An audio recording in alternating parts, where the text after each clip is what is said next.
c'est Missirou Fagbedji Bareus à l'état civil. On m'appelle Fadji, je suis artiste musicien, membre du groupe H2O Asuka. Je suis un acteur culturel, je suis le président de la Fédération des associations de musique moderne et tradie moderne du Bénin, FAMOB.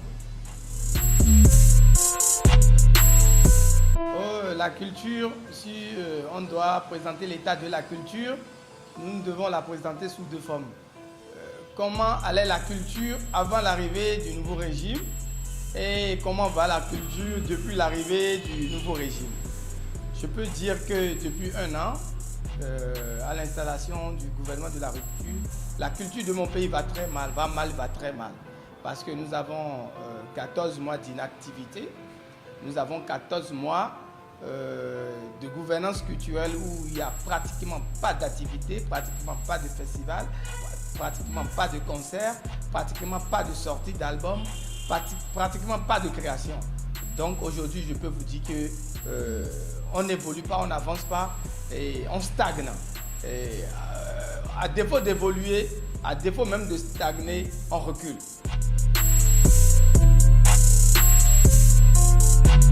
Bon, au-delà du ministère du tutelle, je peux dire que le désarroi, le mécontentement des acteurs culturels aujourd'hui, c'est à l'endroit de tout le système politique qui est là, à l'endroit de tout le gouvernement de la rupture. Parce que on a l'impression que le gouvernement ne maîtrise pas les fondements de notre culture. Aujourd'hui, tout ce qu'on met dans les réformes, le gouvernement nous parle de bonification. C'est-à-dire qu'aujourd'hui, les acteurs culturels doivent aller faire des prêts bancaires pour exercer les activités. Et le gouvernement met en place un fonds de bonification pour payer les intérêts. C'est sans analyser l'environnement culturel. C'est sans prendre en compte toutes les conventions internationales dont le Bénin est partie signataire. Par exemple, il y a quelque chose qu'on appelle l'aide à la création. L'aide à la création qui est une exigence de la constitution béninoise, qui est une exigence de la loi portant charte culturelle en République du Bénin, qui est le socle sur lequel se base toute la dynamique culturelle qui doit être observée au Bénin par exemple. Donc nous disons, il faut accompagner la création. C'est-à-dire, quand tu es un artiste, tu veux créer, tu veux aller en résidence, tu veux organiser des festivals. Il y a des festivals qui sont organisés sans faire des rentrées, par exemple. L'État accompagne. Mais pour les entreprises culturelles, les entreprises qui œuvrent dans le secteur culturel, qui font du profit, ces entreprises peuvent aller faire des prêts bancaires, par exemple. C'est sans analyser le marché, l'environnement artistique, l'environnement culturel dans lequel on exerce la profession artistique. Aujourd'hui, vous avez un marché qui est détenu à 98% par la piraterie. Mais comment aujourd'hui les acteurs culturels peuvent aller faire des prêts bancaires pour produire des albums quand on sait que le marché est détenu à 98% pour la piraterie? Comment il y aura le retour sur investissement? Le gouvernement n'a pas fait ces analyses.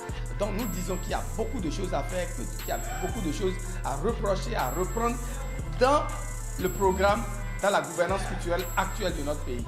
Et c'est ça qui fonde tout le mécontentement, tous les soulèvements, tout ce que vous avez comme mouvements sociaux des acteurs culturels. Nous proposons qu'il y ait un dialogue franc entre le pouvoir.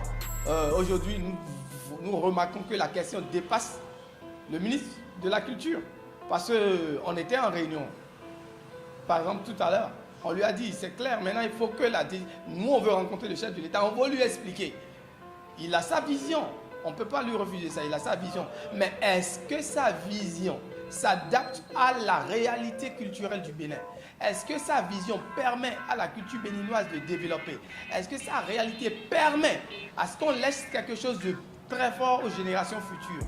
Donc nous réclamons aujourd'hui un dialogue franc et nécessaire, franc entre le gouvernement, entre le président de la République et les acteurs pour lui expliquer comment nous comprenons que la gouvernance culturelle doit se mener au Bénin par exemple. Et nous sommes en train de dire le secteur culturel est un secteur très sensible.